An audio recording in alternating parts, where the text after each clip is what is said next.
Մամիջանյանը շատ անհագստացած է, թե երբ է լսելու զեկույցը, չնայած այդ հնարավորությունը ընդդիմությունը միշտ ունեցել է մասնակցի աշխատանքներին եւ տեղեկացված լինի կատարված աշխատանքի ոչ միայն բովանդակություն, այլ ամբողջ ծավալը։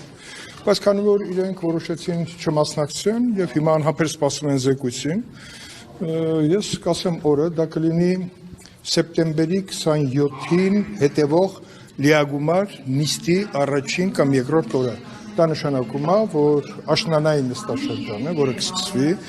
սեպտեմբերի 27-ը, քանի որ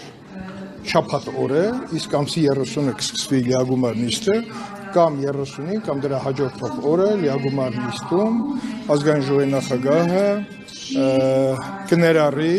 հարցը խորհրդի նիստում եւ օրը վերջնական կորոշվի։ Ես կարծում եմ, որ օրը շատ կարևոր է, հենց այդ օրը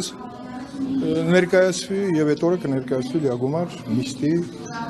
ընթացքում։ Չէ, բացահայտումներ սպասենք, բան։ Դուք սենսացիաներ ման եկեք, դուք ման եկեք հետևանքների վերացման խնդիրների բացահայտում։ Այս շրջանում նստաշրջանում չեք ներկայացնում, նո մինչև արձակուրդ գնալը։ Որտեւ ճիշտ է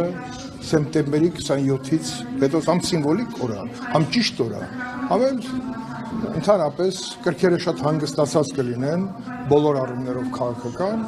եւ կարծում եմ, որ սա այն փաստաթուղթն է, որը շատ սպասված է, որը ուղղությամբ կատարված է մեծ ծավալի աշխատանք եւ այդ աշխատանքը պետքա անհետևանք չմնա։ Կներկայացվի, մենք որևէ օրենք չենք խախտել, չենք խախտելու եւ դրանից հետո կարծում եմ զեկույցը կլինի գաղտնի բաժնում։ Գաղտնիության ծավալը այնքան մեծ է, որ համոզված եմ, որ նիստը կլինի փակ, բայց զեկույցը հասանելի կլինի պատկան մարմիններին, պետական ինստիտուտներին, որպեսզի ամեն մեկը զեկույցից բխող եզրակացությունների հետ կապված գան եզրահանգումների հանգեն։